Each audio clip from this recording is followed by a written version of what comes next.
토평동 이 물건요. 지난번에 한번 연구해 보십사 말씀을 드렸죠. 기억나세요? 대답은 찰떡같이 잘하셨는데. 맞잖아요. 대답은 찰떡같이 잘하셨잖아. 토지 지분 매각이잖아요. 토지 지분 매각.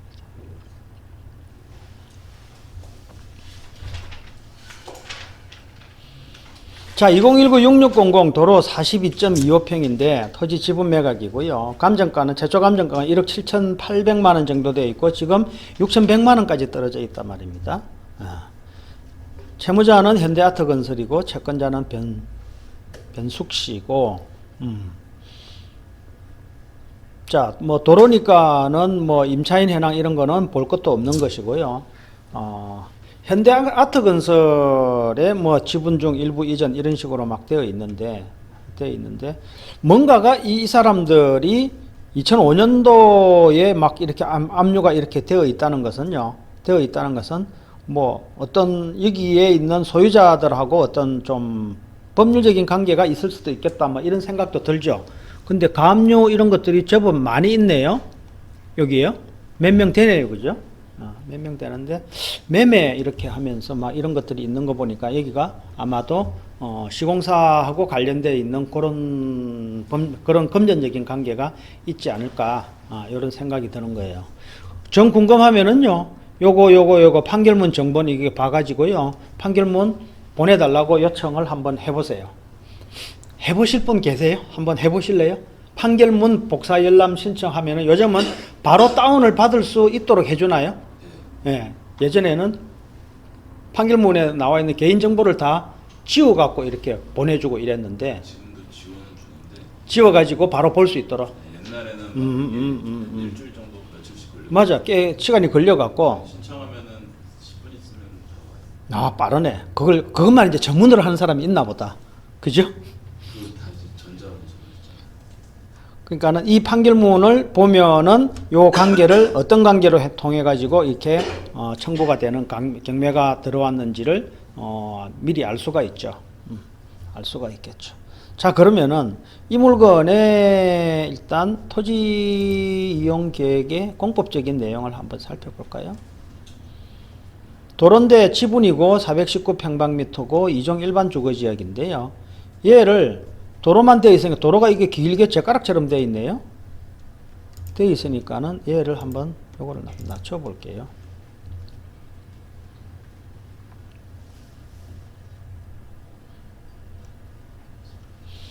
이거예요. 좀 웃기지 않습니까? 도로가 얘는 도시계획시설 도로예요. 요렇게 다니는 길은 따로 만들어져 있고 여기가 지금 뭐 이상하게 지금 돼 있지 않아요? 여기 한 필지 있고 여기도 한 필지 있고 여기도 한 필지 있네요. 근데 이쪽으로 들어가는 이 도로가 어떻게 되어 있습니까? 이쪽으로 진입할 수 있고 이 도로에서 연결해 갖고 요리 들어갈 수 있고 이 도로에서 이리 들어갈 수 있고 이 도로가 세 군데 도로를 같이 연결을 다 해놨네요. 그죠? 연결을 다 해놨는데 웃기는 거는 각 세 개 필지는 시계 필지는 도시계획시설 도로에 다 접해 있네요. 여기도 접해 있고 여기도 접해 있고 이 필지도 이쪽으로 접해 있잖아요. 그럼 이 도로의 효율성은 뭐냐고요? 여기도 옆에 잡종지역 하나 있죠. 그죠? 여기에도 지금 이 필지도 여기에 접해 있잖아요. 그럼 이 도로가 없으면은 이 사람들이 피해를 보나요? 안 보나요? 이 도로가 없으면 이 사람들이 나중에 장차 피해를 보게 될까요? 안 보게 될까요? 제가 볼 때는 피해 볼 일이 없어요. 없죠? 그런데 이제 요거부터 한번 살펴보고 2종 일반 주거지역이고 간선도로 다 접합이고 요 쭉 보면은 학교하고 관련돼 있는 내용이고 여기에 뭐 문제되는 거는 건축상에 문제되는 거는 하나도 안 보입니다. 하나도 안 보입니다. 자, 요렇게 전자지도를 열어가지고 이제 동네를 한번 훑어볼게요.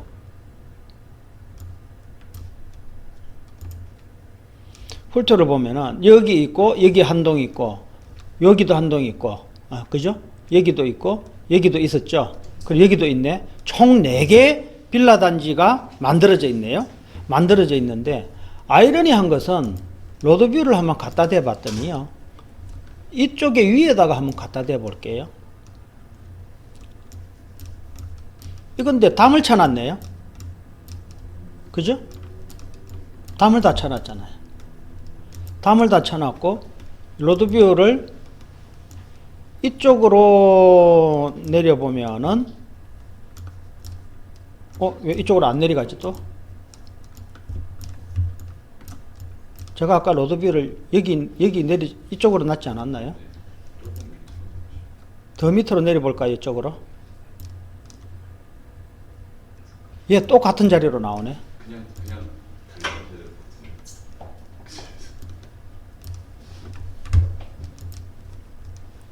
그러면은 여기를 한번 놔보면 옳지. 자, 여기 들어가네요. 그죠? 이렇게 들어가죠. 옆에 여기에 뭐 상가가 하나 있는 게 보이고 안으로 이 도로를 통해 갖고 빌라 하나 들어가는 거고. 자, 그렇다면은 얘를 지적 편집도를 가지고 한번 자세히 살펴보면은요.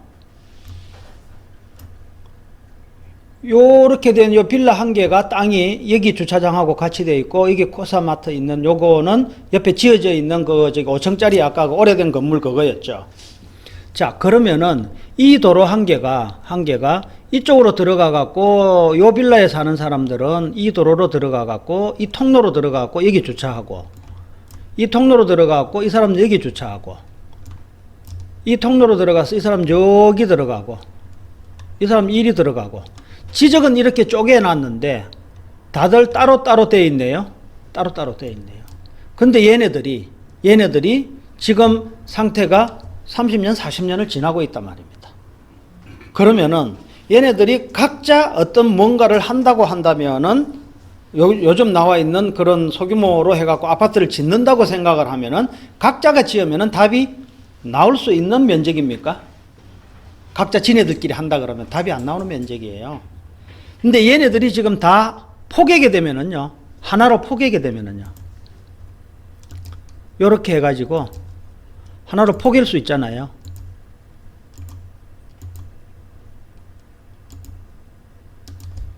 이렇게 포개면은 4100이 비로소 나오네요. 이걸 선택을 할까요? 얘네들이 거의 같은 시기에 지어졌으니까 이걸 선택을 할까? 야, 이거 우리 그냥 따로따로 우리끼리 다시 재건축하자 라고 선택을 할까? 이거는 명약관하게 나옵니다. 각 필지별로 각자 도생하면은요, 답이 안 나오는 필지예요. 4100으로 했을 때는 답이 나오는 필지예요. 답이 나오는 필지예요.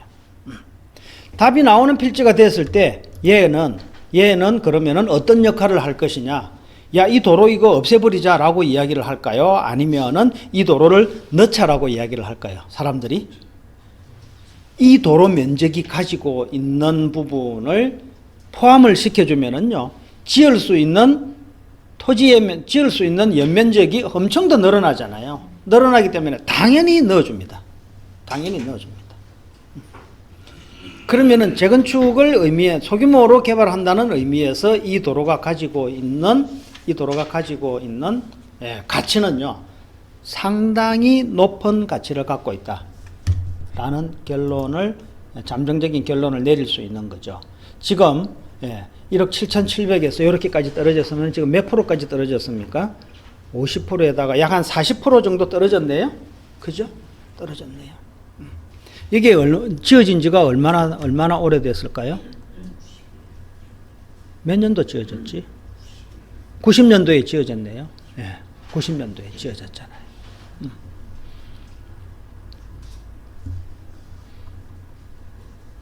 그런 의미에서 볼 때는 이 물건은 가지고만 있어도 나중에 큰 역할을 할 수 있는, 효자 역할을 할 수 있는 땅은 돼요. 각자는 도생을 못 하거든요. 근데 혼자서 들어가가지고 이 금액을 혼자 들어가고 낑낑 쥐고 있기에는 부담스럽지 않겠어요? 그죠? 그래서 이런 물건은 좀 더 여러 명이 어울러서 그냥 십시일반으로 그냥 갖고 있는 것이 상당히 좋다라는 생각이 드는 거예요. 면적이 지금 139잖아요. 139인데 전체가 어떻게 되어 있습니까? 419네요. 419네요. 이게 자격이 4개 이상이 나옵니다. 구리시가 예를 들어서 토지 면적만 가지고 있을 때 인정해주는 면적이 60평방미터라 그러면 6개가 나오죠. 입주권이. 그죠? 60평방미터 이상을 갖고 있으면은. 근데 구리시도 서울처럼 90평방미터 이상을 갖고 있으면은 4개 이상 나오죠. 9436 하면은 요거 419를 갖고 있으면은. 그죠? 그런 의미에서 요런 것들은 5명 정도가 어울러서 그냥 들어가 가지고 세팅을 시켜놓고 나머지 사업이 시행된다는 이야기가 나올 때 나머지 5분의 15분의 10 있죠. 15분의 10을 상대로 해가지고 공유물 분할 소송을 진행을 해가지고 제대로 각자 이렇게 면적을 해쳐 모여 해갖고 딱딱 세팅을 시켜주는 전략으로 가게 되면은 이 물건은 소액으로 투자해가지고 수익을 내기에 상당히 양호한 물건이 될 수 있다라는 말씀을 드리는 거예요. 이런 거는 나머지 지분이 있으니까는 이거는 소액으로 같이 넣어놓는 기분으로 같이 해도 충분히 괜찮겠다라는 생각이 드는 거예요. 이건 청산돼도요. 사업은 어차피 가면은 베스트고 청산돼도 베스트예요. 법이 바뀌어갖고. 네. 청산돼도요. 지금 뭐 40% 나오잖아요. 40%면은 만약에 이게 청산돼 갖고 수용 재결로 안 가고 매도 청구로 들어오면은요. 이게 어떻게 될까? 지금 만약에 50%를 받았다라고 한다면은요. 1억 5천에 받았다. 아니 이제 8천만 원에 받았다고 가정을 할게요. 50%. 예? 8천만 원을 받았다고 가정을 한다면은 청산되는 금액이요. 3억 4천이에요. 안 믿기면 하지 마. 사업이 가면은 괜찮은 것 같은데 사업이 없어요. 그러니까 사업이 오래 갈 것 같으니까는 사업이 진행되는 게 시간이 걸릴 것 같으니까는 시간이 안 걸릴 것 같고 금방 될 것 같으면은요. 저 이거 수업 안 하고 저 혼자 들어가요. 오래 갈 것 같으니까는 우리 기간에 대해서 그 농담인데 그걸 맞다고 이야기를 하시면 어떡하나. 기간에 대한 비용적인 측면이 있으니까는 그거를 나누어 가지고 할 수 있는 이런 것들이 효과적인 같이 들어갈 수 있는 효과적인 물건이다. 들어가 갖고 나중에 포기한다고 하더라도 나는 빠져나온다고 하더라도 그거는 뭐 별도로 또 이렇게 서로 간에 이제 어떤 약정을 적어 놓으면 되니까 그 컨트롤을 제가 하면 되니까는 발생될 수 있는 문제가 이런 경우에 이런 물건일 때 발생될 수 있는 문제가 최소화될 수 있는 물건이다. 왜 주택도 아니니까는 뭐 문제되는 게 없잖아요. 꼭 뭐 먼저 팔아야 되는 사정이 생기거나 이런 것도 없잖아요. 그냥 갖고 있으면 되지. 그것도 비사업용도 아니고 또 한 사람이 매도해 갖고 양도 차익이 생긴다 하더라도 최고 양도세율 먹고 하는 중과세 먹는 것도 없고 그 일반 양도세율이니까는 최적이라는 거죠. 5년 후에 그렇게 된다 손 치더라도 공시지가는 계속 올라가 줄 것이고 감정평가 금액도 적어도 올라가 줄 것이니까 이런 부분을 뭐 한 6, 7명이서 한 돈 1,000만 원씩 한다라고 한다면은 괜찮지 않나 라고 생각한 거죠.